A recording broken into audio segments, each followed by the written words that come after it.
In part one, I introduced the stock market. So in part two, let's talk about companies. When we talk about the stock market, we're actually talking about the market for shares of ownership in companies. So to understand why the stock market goes up or down, we actually have to understand what changes the value of companies. So let's start at the beginning. Stocks are ownership stakes in companies, and you may have heard of stocks referred to as shares or equity. They're all synonymous, essentially. So a stockholder is the same thing as a shareholder. An equity investor is the same thing as a stock investor, just to get that little bit of jargon out of the way. So we access the stock market to buy stocks, and the stock market is kind of like Amazon for stocks. And when we buy shares of companies or when we buy the stock of a company, what we're actually doing is investing in the company. Our investment into the company gives it the money it needs to buy assets, to develop projects, to hire people, and it uses that money to create products that it sells to customers. So as a thank you for the investment that we make into a company, the company pays us profits. So the profits of a company belong to the shareholders or the owners of a company. It actually does not belong to the company itself. That's a common misperception. So shareholders own the companies they invest in. And as an example, if you buy one share of Apple, you are a partial owner of it. The CEO of Apple, Tim Cook, works for you, and his job is to maximize the amount of profits that Apple can earn so that you can maximize the profits that you earn from your investment in Apple.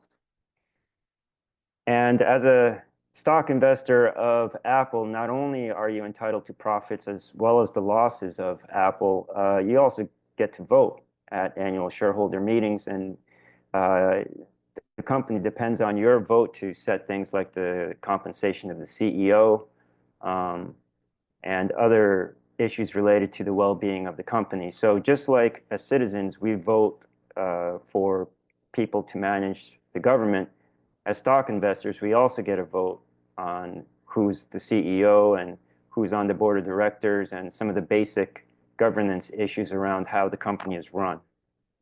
So in that sense, the ownership of a company is quite democratic. A lot of these votes require majority approval in order for resolutions to pass at the shareholder meetings.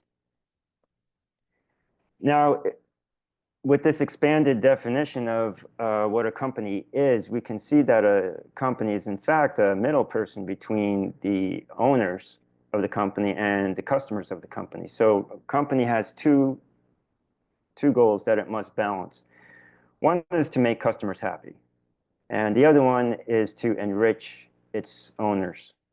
Now, it can make customers happy by charging a very low price, but then it'll dissatisfy the company owners.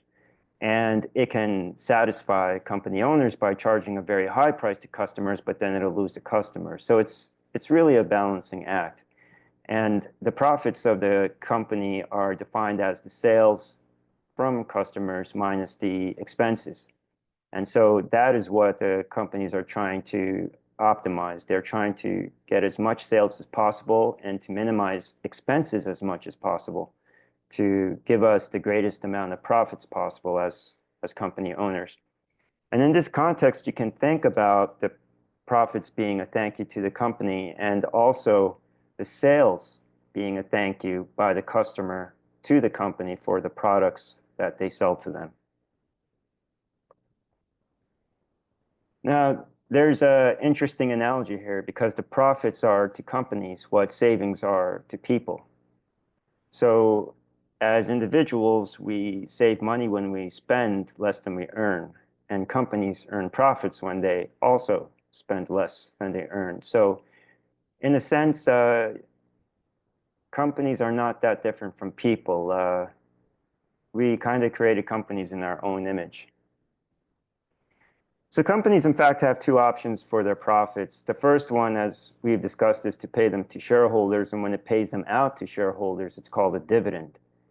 On the other hand, the company can choose to reinvest the profits back into the business. In this case, they don't pay the profits out as dividends, but instead they keep the money with our approval, with the approval of shareholders, and they buy and develop new assets to create new or better products, more products, cheaper products, so that next year and the following year and in the years after that, they're able to increase profits consistently over time. So that's the goal of all companies that are for profit and in business to make a profit, is to continually increase profits over time and to reward the owners with those profits. So the company not only has to balance between customers and its owners, but it also has to make the important decision of how much to pay to owners and how much to retain in the hands of the CEO and management of the company to invest into assets.